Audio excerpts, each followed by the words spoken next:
अस्सलाम वालेकुम, आदाब। शाम के 6 बज चुके हैं। पसंदीदा प्रोग्राम न्यूज़ सेंटर देख रहे हैं आप। मैं हूं आपके साथ ज़ुहूर लोलाबी और मेरे साथ अतिया मुजीब मौजूद है।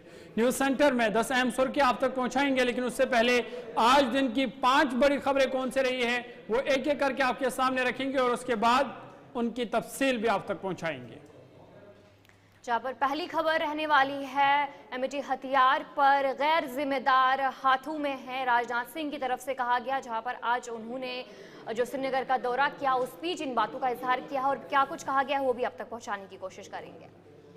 दूसरी बड़ी खबर वक्फ एक्ट को लेकर आपको बताएंगे कि आज सुप्रीम कोर्ट में इस मामले पर समाअत हुई और वक्फ के हवाले से सुप्रीम कोर्ट का आज क्या फैसला सामने आया वो भी आपके सामने रखेंगे।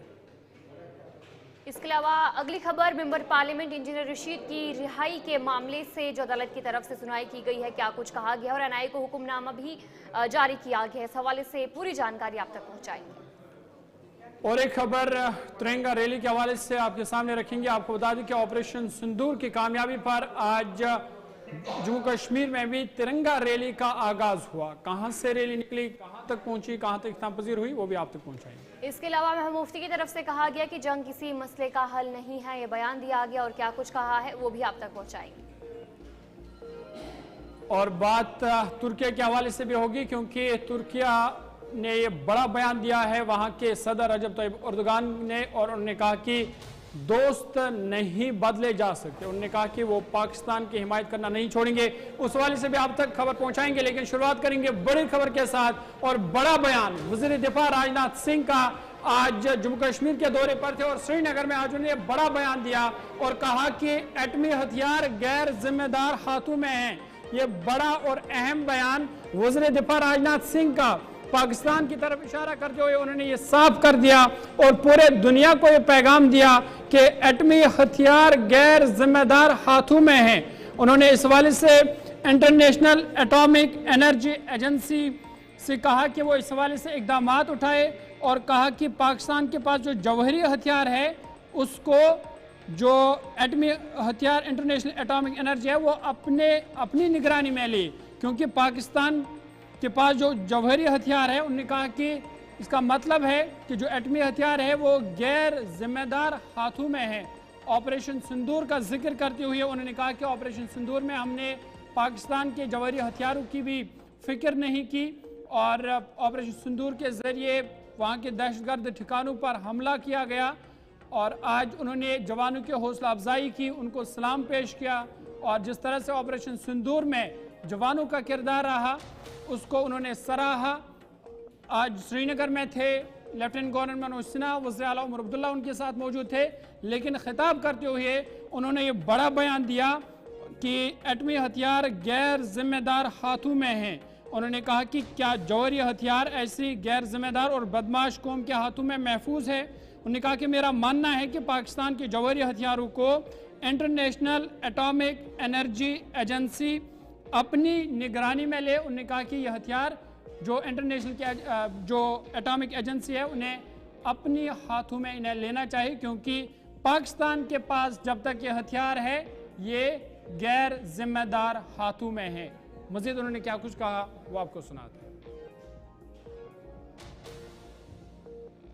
आज आतंकवाद के खिलाफ भारत की प्रतिज्ञा कितनी कठोर है इसका पता इसी बात से चलता है कि हमने उनके न्यूक्लियर ब्लैकमेल की भी परवाह नहीं की है।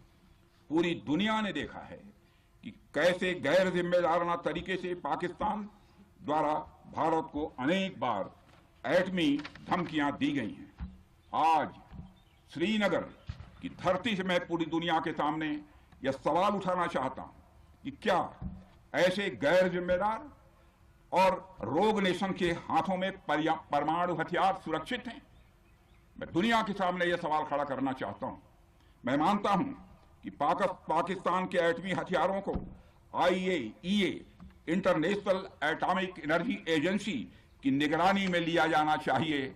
मैं ये कहना चाहूंगा और साफ तौर पर कहना चाहूंगा, साथियों, हमारी सेनाओं, हमारी सीमाओं पर अपनी मातृभूमि की रक्षा के लिए जिस तरह से आप तो चलिए अब आगे बढ़ जाएंगे, अगली खबर की तरफ रुख करेंगे जहां पर जामिया इस्लामिया की तरफ से एक बड़ा फैसला लिया गया है। आज उन्होंने एक्स पर ट्वीट किया जहां पर साफ तौर पर उन्होंने कहा कि जो तुर्की के साथ जितने भी मुआहदे हैं उन्हें मुअत्तल करने की बात की। उन्होंने कहा कि कौम के साथ वो खड़ी है। जामिया मिलिया इस्लामिया की तरफ से एक बड़ा फैसला लिया गया, तुर्की के साथ तमाम मुआहदे मुअत्तल। कौमी सलामती के पेश नज़र जो ये फैसला है वो लिया गया। JNU का तुर्की यूनिवर्सिटी के साथ मुआहिदा मुअत्तल। आज उनकी तरफ से जो एक ट्वीट है वो किया गया। यूनिवर्सिटी जामिया मिलिया इस्लामी ने सिक्योरिटी वजूहात के बिना पर तुर्की के सरकारी इदारों से मुआहदे मुअत्तल कर दिए हैं। जामिया मिलिया इस्लामिया के ऑफिशियल एक्स अकाउंट पर जो एक बयान है वो जारी किया गया, जहां पर साफ तौर पर उन्होंने कहा कि कौमी सलामती के पेश नज़र ये फैसला जो है वो लिया जा रहा है। जिस तरीके से लगातार देखने को मिल रहा है कि तुर्की के साथ जितने भी सफारती तिजारात है उन्हें मुअत्तल कर दिया गया है हिंदुस्तान की जानिब से, क्योंकि तुर्की जो है बताया जा रहा है, हिंदुस्तान की तरफ से कहा गया था कि कल तुर्की जो है कहीं ना कहीं दहशतगर्दी की हिमायत करता है। उसके बाद जो ये फैसला देखने को मिला और अब जामिया मिलिया इस्लामिया की तरफ से भी कदम लिया गया, जहां पर उन्होंने आज एक्स पर जो ट्वीट किया, जहाँ पर उन्होंने कहा कि नई दिल्ली और जमहूरिया तुर्की की हुकूमत से मुंसलिक किसी भी इदारे के साथ किया गया कोई भी MOU फौरी तौर पर मुअत्तल किया जाए। और उन्होंने कहा कि जामिया इस्लामिया पूरी तरह कौम के साथ खड़ी है। एक बड़ा फैसला लिया गया। इसके पेश नज़र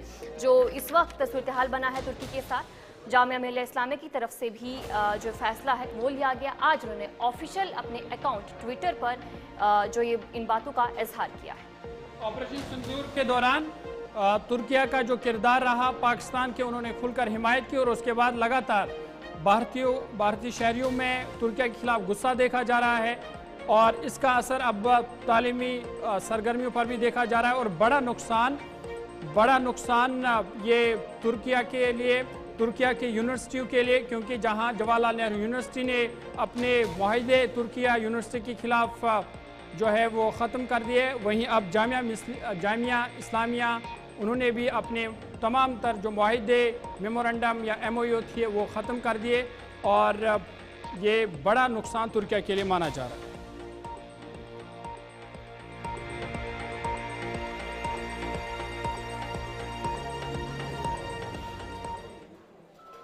आगे बढ़ते हैं और एक बड़ी खबर आपके सामने रखते हैं। आपको बता दें कि जहां भारत में तुर्किया बायकॉट लगातार जोर पकड़ता जा रहा है, तो दूसरी तरफ जो तुर्की के सदर रजब तैयब अर्दोगान हैं वो फिर भी बाज नहीं आ रहे। उन्होंने एक बार फिर बड़ा बयान दिया है और कहा कि वो किसी भी कीमत पर पाकिस्तान की हिमायत नहीं छोड़ेंगे। ये बड़ा बयान तुर्क के सदर रजब तैयब अर्दोगान का।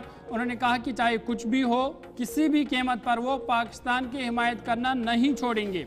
साफ उन्होंने ये भी कर दिया कि भारत मुआशी बाइकाट की धमकी न दे। और जिस तरह से भारत में तुर्की के खिलाफ बाइकाट की आवाज़ बुलंद हो रही है, तुर्की के सेबू को बाइकाट किया जा रहा है और ख़ासकर जो लोग वहाँ पर ट्रैवल करते थे, जो सयाह वहाँ पर जाते थे, टूर के लिए जाते थे, लेकिन वो भी अब नहीं जा रहे हैं और बड़े पैमाने पर सयाहों में भी गिरावट देखी जा रही है। और लेकिन रजब तैयब अर्दोगान वो बाज नहीं आ रहे। उन्होंने फिर साफ किया है कि वो इसके बावजूद भी पाकिस्तान की हिमायत करना नहीं छोड़ेंगे। पाक भारत कशीदगी के दौरान खुलकर पाकिस्तान की हिमायत में आने के बाद जहां भारत ने तुर्की के साथ कई किस्म के सफारती और तजारती ताल्लुकात ख़त्म करने का फैसला किया, वहीं तुर्क के सदर रजब तैयब अर्दोगान की जानिब से इस मामले पर एक बयान आया है जिसमें वो कहते हैं कि तुर्किया हमेशा से अमन पसंद मुल्क रहा है, लेकिन बढ़ती कशीदगी के मामले में पाकिस्तान की हिमायत में जो फैसला उन्होंने लिया है वो इससे वापस नहीं लेंगे। उन्होंने कहा कि तुर्किया का मौक़िफ़ बिल्कुल वाज़ह है कि वो पाकिस्तान की हिमायत करेंगे और भारत से किसी भी किस्म की मुआशी या सफारती ब्लैकमेलिंग कबूल नहीं करेंगे। साथ ही यह भी कहा कि अब ये हिंदुस्तान और हिंदुस्तानियों पर मुनहसर है कि आया वो अब तुर्की की मसनूआत और तुर्की की सयाहत चाहते हैं या नहीं।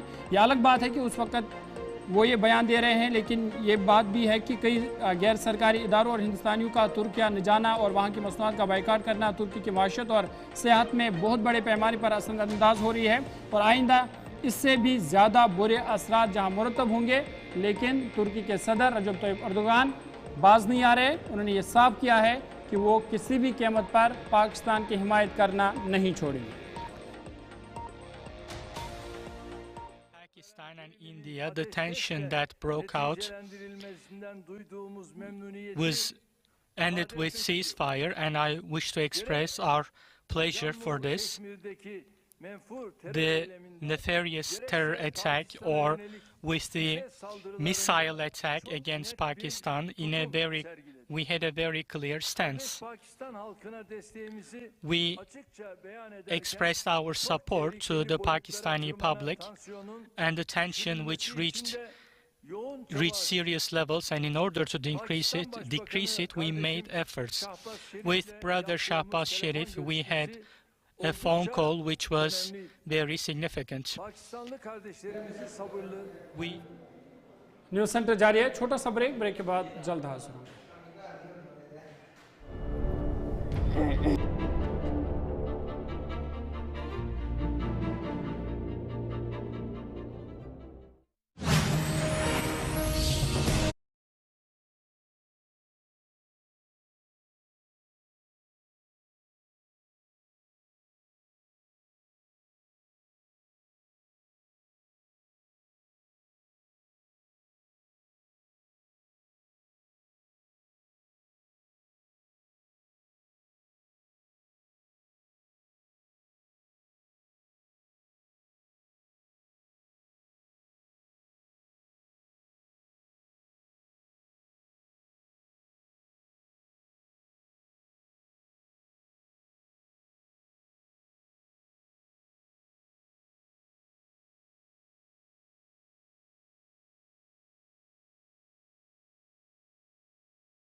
तो चलिए ब्रेक के बाद आपका खैर मकदम है। अगली खबर की तरफ रुख करेंगे। इंजीनियर रशीद के हवाले से आपको जानकारी देंगे। जिस तरीके से आज सुप्रीम कोर्ट में जो समाअत हुई है और सुप्रीम कोर्ट ने एनआईए को नोटिस जारी किया है और समाअत की अगली तारीख 29 जुलाई को मुकर्रर की है। दिल्ली हाई कोर्ट की बात करेंगे उन्होंने एनआईए को नोटिस जारी किया है और जिस तरीके से लगातार देखने को मिल रहा है कि मेंबर पार्लियामेंट इंजीनियर रशीद की जो रिहाई का मामला है वो दिल्ली हाई कोर्ट में देखने को मिल रहा है। इस मामले पर जो है वो समाअत भी हुई है और दिल्ली हाई कोर्ट ने आज मिलिटेंसी माली मामलात के एक केस में गिरफ्तार बारामूला से रुकन पार्लियामान शेख इंजीनियर रशीद, जिसे जो बाकायदा जमानत की दरख्वास्त पर कौमी तहकीकाती एजेंसी एनआईए को नोटिस जारी किया है। जिन रशीद इस वक्त दिल्ली के तिहाड़ जेल में कैद है। उन्हें 2019 में एनआईए ने गैर कानूनी सरगर्मियों की रोकथाम के कानून यूपीए के तहत मिलिटेंसी की माली मामलात केस में गिरफ्तार किया था। अब उन्होंने ट्रायल कोर्ट को के 21 मार्च के फैसले को चैलेंज किया है, जिसमें उनकी जमानत की दरख्वास्त को मुस्तरद कर दिया था।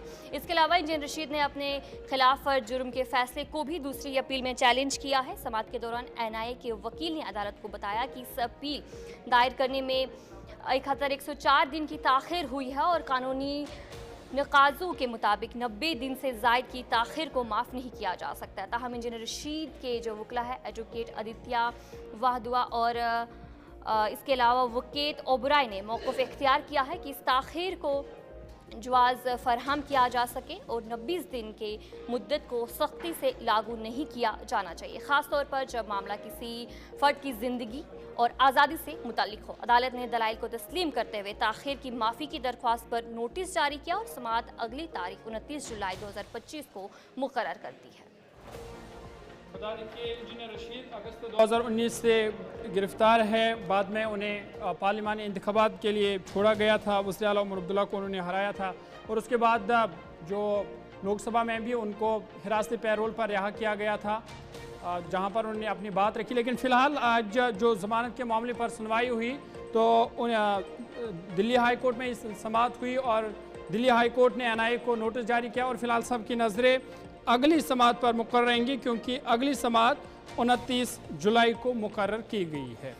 अब आगे बढ़ते हैं, बात अदालतों के हवाले से हो रही है तो बात सुप्रीम कोर्ट की भी करेंगे, क्योंकि वक्फ एक्ट के हवाले से आज सुप्रीम कोर्ट में समाअत हुई, उस मामले पर समाअत हुई और सुप्रीम कोर्ट में वक्फ एक्ट का मामला, इस पर आज समाअत हुई। इसके बाद तहरीरी नोटिस जमा कराने का हुक्म सुप्रीम कोर्ट ने दे दिया है। फिलहाल इस केस की अगली समाअत 20 मई को मुकर्रर की गई है और नए चीफ जस्टिस BR गवाई की सरबराही में ये समाअत हुई। सुप्रीम कोर्ट ने वक्फ तरमीमी एक्ट 2025 के आईनी जवाज़ को चैलेंज करने वाले अर्जियों पर समाअत 20 मई तक के लिए मुलतवी कर दी है। मरकज़ी हुकूमत की तरफ से पेश सॉलिसिटर जनरल तुषार मेहता ने सुप्रीम कोर्ट को बताया कि उन्होंने वक्फ मामले में अदालत उज़्मा के ज़रिए पहचाने गए 3 मामलों पर तफसीली जवाब दाखिल किया है। नए CJI भूषण राम कृष्ण गवाई ने कहा कि अब अगली समाअत 20 मई को होगी। सॉलिसिटर जनरल तुषार मेहता ने अदालत को यकीन दिलाया कि मामले में मौजूद हालत बनाए रखी जाएगी। बेंच ने कहा कि वो 20 मई को 1995 के गुज़िश्ता वक्फ कानून के इल्तिज़ामात पर रोक लगाने की गुजारिश करने वाले अर्जी पर गौर नहीं करेगी। वक्फ कानून के आईनी जवाज़ को चैलेंज करने वालों की तरफ से मौक़िफ़ पेश कर रहे सीनियर एडवोकेट कपिल सिब्बल और मरकज़ी हुकूमत की नुमाइंदगी कर रहे सॉलिसिटर जनरल तुषार मेहता से पीर तक अपने तहरीरी नोटिस जमा कराने को कहा गया है। CJI ने दरख्वास्तों पर समाअत मुलतवी करते हुए कहा कि हम अबूरी राहत के मामले पर 20 मई को गौर करेंगे। इससे पहले साबिक चीफ जस्टिस संजीव खन्ना की सदारत वाली बेंच ने एक्ट के खिलाफ दायर अर्जियों पर समाअत कर रही थी। हालांकि जस्टिस खन्ना 13 मई को ओहदे से सबकदोश हो गए। अब चूंकि नए चीफ जस्टिस BR गवाई आए हैं, कल उन्होंने हलफ लिया और आज उनके सरबराही में इस मामले पर समाअत हुई और फिलहाल तहरीरी नोटिस जमा कराने का हुक्म अदालत की जानिब से दिया गया है और अब अगली समाअत 20 मई को होगी। अब देखने वाली बात होगी कि 20 मई को अदालत वक्फ एक्ट पर क्या कुछ फैसला सुनाता है।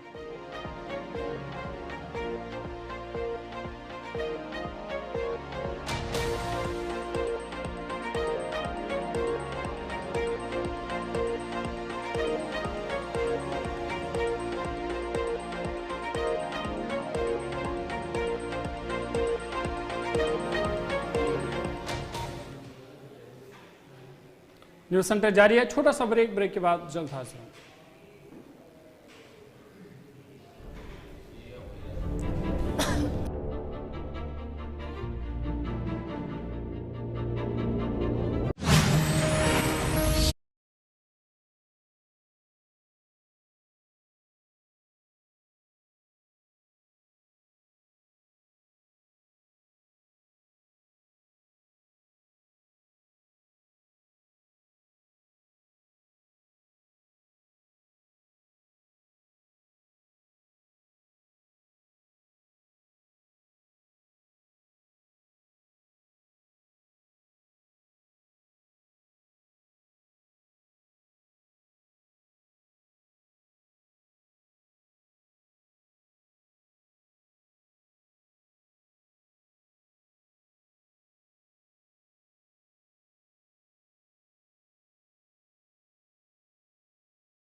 तो चलिए ब्रेक के बाद आपका खैर मकदम है। अगली खबर की तरफ रुख करेंगे, जहां पर हिंदुस्तानी फौज की तरफ से एक बड़ी कार्रवाई की गई है। जहां पर म्यांमार बॉर्डर की बात करेंगे, वहां पर 10 दहशतगर्दों को हलाक किया है और बताया जा रहा है कि साथ ही साथ भारी मिकदार में असला गोला बारूद भी बरामद किए हैं। ऑपरेशन मणिपुर के चंदेल जिला में अंजाम दिया गया एक बड़ी कार्रवाई फौज की तरफ से की गई। 10 जो शिद्दत पसंद है उन्हें हलाक किया गया। हिंदुस्तानी फौज की जानिब से जानकारी भी दी गई। म्यांमार सरहद के करीब जो एक बड़ी कार्रवाई की गई है, जिस दौरान 10 जो शिद्दत पसंद है उन्हें हलाक कर दिया है। फौज की मशरकी कमान की जानिब से एक्स पर जो कि जानकारी है वो भी दी गई। उन्होंने कहा कि ऑपरेशन मणिपुर के चंदेल जिला में खुफिया इत्तला के बुनियाद पर अंजाम दिया गया।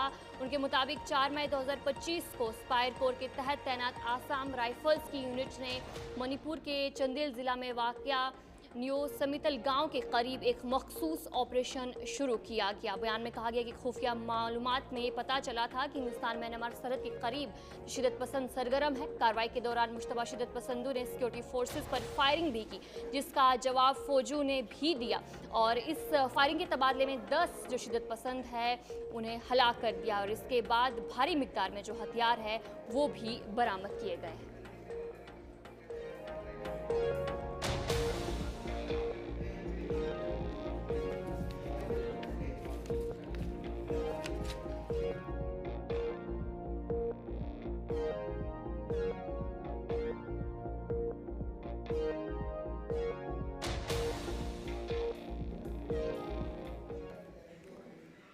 चलिए अब आखिर पर चलते चलते आपको 10 अहम खबरें बताएंगे कि आज देश दुनिया और जम्मू कश्मीर में पिछले 12 घंटों के दौरान क्या कुछ हुआ है, वो एक एक करके आपके सामने रखेंगे।